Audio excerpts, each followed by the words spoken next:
holy like people are actually buying their first home at $1.5 million and then amortize it for 30 years. I wonder what the cost of borrowing is on that, Patrick. The banks that are lending this money and CMHC itself, which actually insures these loans, I'll tell you who's making the money, and it's looking a whole lot like them.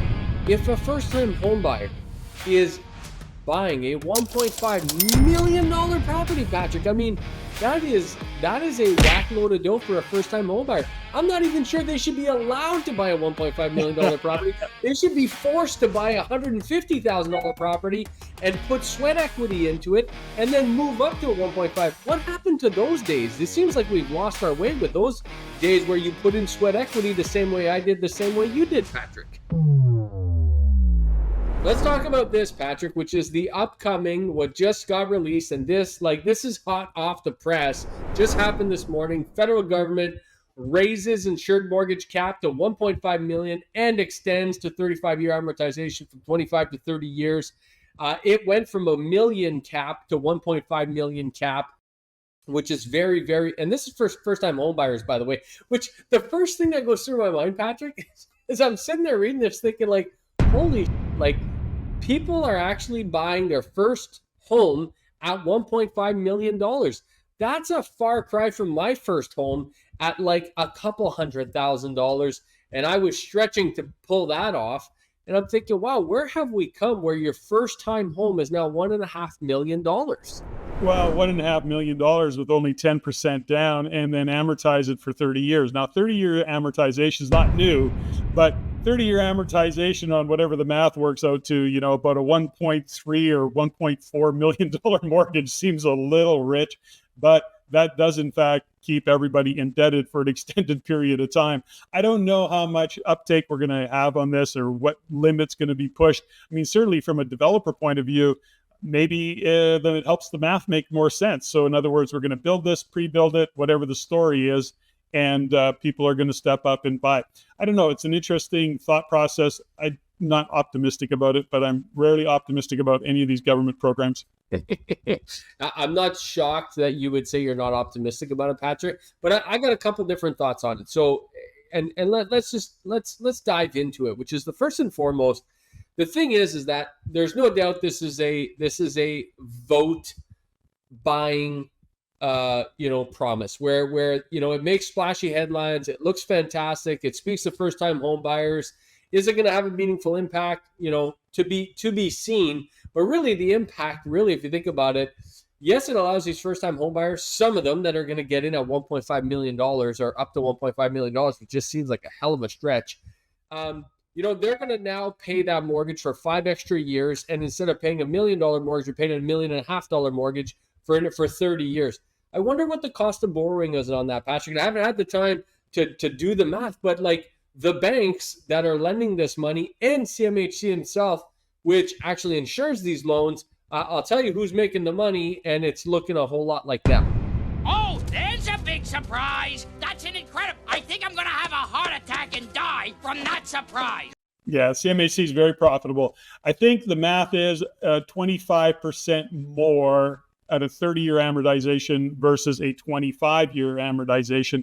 I don't know that. I'd have to check that math, but I believe that's what it was. I saw it somewhere that somebody had done the math on it, and it was an extra 25% that you paid on a extended 5 years of a 25-year am versus 30. So there you go. Somewhere in that neighborhood. It's a lot. If you're a current investor, you currently hold real estate, own real estate, I think, Patrick, this pushes up prices because that's what it's going to do. Anytime you make those payments smaller, make it more affordable, because you're reducing payments, it just pushes the market up even more. We saw that during COVID. That's why the prices got so COVID crazy, is because people had mortgages like I had someone reach out to me at Vistor the other day, 1.6% mortgage locked in for another like a year and a half, by the way. I mean, what an incredible gift. Their payments were a fraction of what they would be today. Of course, they don't mind paying $1.5 million for a property when the payments are kept so low. And this amplifies that because, and for us real estate holders that currently own real estate, it's going to push up prices. That's what I think is going to happen. Yeah, it could be. And I think there's a couple things about this. First off, when we look at what's going on with mortgages right now, let's talk about that for a second, because mortgages right now, banks are getting really competitive. They've got to lend out money and they're getting competitive. I'm hearing stories of 3.99 on a 5-year fixed. Don't know what the conditions around that are, but literally low fours. Well, so that's a bit of a game changer in terms of that kind of strategy.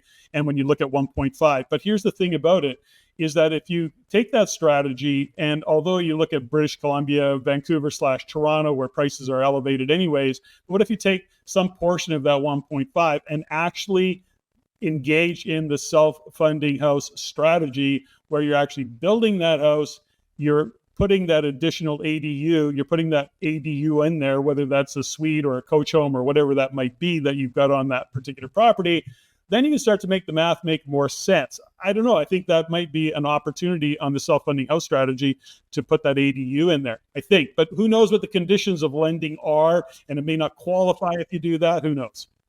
Yeah, I'm not sure on those particular conditions. So you're right. We got to look into that, Patrick. But I love the ADU. I love the double ADU concept. I was sharing with someone the other day. We took this single family home. We put a suite in the basement. We then added a coach home in the back. It's a total game changer. You're talking about generating $6,500 to $7,000 from a single family home perspective. It's incredible. The numbers are a game changer. This, and I agree, Patrick, but this is where, let's assume for a second, and we may be making the wrong assumption, but just play this game with us, folks. Let's assume for a second, Patrick, you can use this money to go do those ADUs. Let's just say, what's that going to do to those single family pricing? That's going to push them up like crazy, because you can generate $6,500 to $7,000 of revenue from them. So the price are just going to go up, up, up, up, and continue in that direction. Good thing for us real estate investors. It is. And I think too, is that we have to consider that when you look at the strategy, we've said many times, and folks, this, we stay there, we go, there is no bad times to invest in real estate. There's just the wrong strategy given what's going on economically. And given what's going on economically, it's been this way for a long time, but it's really there's no option. You need that ADU, and you have to look at, say, how do I in fact increase the revenue for that? So back to what you're talking about, JG, which is, you have a basement suite, you have a coach home, you're actually investing or buying a piece of real estate or property that you can actually do that. That's the strategy. And that's what I think people have to shift. Investors have to shift how they're looking at what's going on economically. I think when you look at this 1.5 and what you can do, and we'll talk about affordability in a minute, but when you look at what you can pull off in Alberta, for example, Saskatchewan, Manitoba, holy cow, that opens up a whole new door of opportunity taking this strategy, using that CMHC financing. But here's the issue. The issue is going to be, is it only for first-time homebuyers? And I'm not 100% sure it is. I've heard different. It's still too new to know for sure. Yeah, we do have to look into that for sure. And let's be clear, Patrick, this $1.5 million cap that they've raised from 1 million to 1.5 million, this makes a difference in Toronto. This makes a difference in Vancouver. Does it really make a difference in Airdrie or in Red Deer or in Lethbridge or in Winnipeg or in Thunder Bay, Ontario, or in Timmins, Ontario? Nah, not really, because prices don't go that high. But in Toronto and in Vancouver, it does make a difference. Now, this takes me to my last point about this, which is, like, if a first-time home buyer is buying a $1.5 million property, Patrick, I mean, that is a whack load of dough for a first-time home buyer. I'm not even sure they should be allowed to buy a $1.5 million property. They should be forced to buy a $150,000 property and put sweat equity into it and then move up to a 1.5. What happened to those days? It seems like we've lost our way with those days where you put in sweat equity the same way I did, the same way you did, Patrick. Yeah, those days seem to have shifted for the most part. And it is what it is. I mean, we have to look at what the market is and then, play the hand that we're being dealt as investors. So I look at it and go, we need to unpack this a little bit more, see what the opportunity is. Now, in that article, Patrick, when I ran across it and you and I were exchanging texts about it, in that article, I saw this headline about these blueprints that are being released later this year in December 2024, the blueprints for the Renters Bill of Rights and the Homebuyers Bill of Rights. You know anything about this, Patrick? I mean, I don't, so I can't speak to it too much. No. Just the headline itself infuriates me, but let me not get into that. Do you know anything about this? No, I'm like you. I know it's out there. I know it's on the table of being discussed, but I don't know any of the details or any of the proposed details that are, on the table. I don't know that yet, but I have heard about it. Wonderful. Now, Patrick, one little side bit, and this isn't on our agenda, but you remember I was having that issue with that one municipality that I had to take to court? You remember the land tribunal? Yes. That happened, by the way. That happened this week. How'd you do? We won. You won. Beautiful. So that only cost you time and money, all to come to the conclusion that you $20,000 to be precise is how much it cost me. And here's the most part, and you can be as pissed, listen, I'm the most pissed off about it, but here's an example. This is a real world example of the crap that the municipalities do, okay? They conceded their case, and we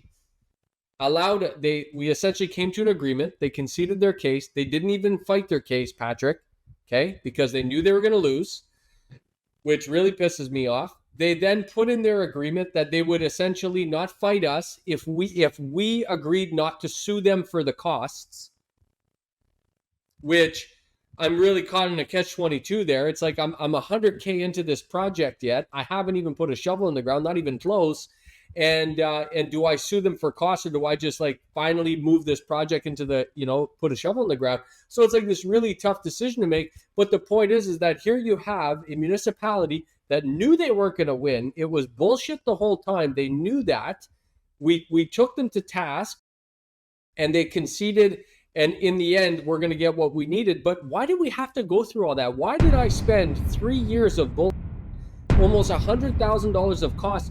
All of these costs are going to be passed on to the homeowners and to the renters, and it's not good for anybody. Nobody has won here, and this is the reality of why we have a housing supply problem in this country right now.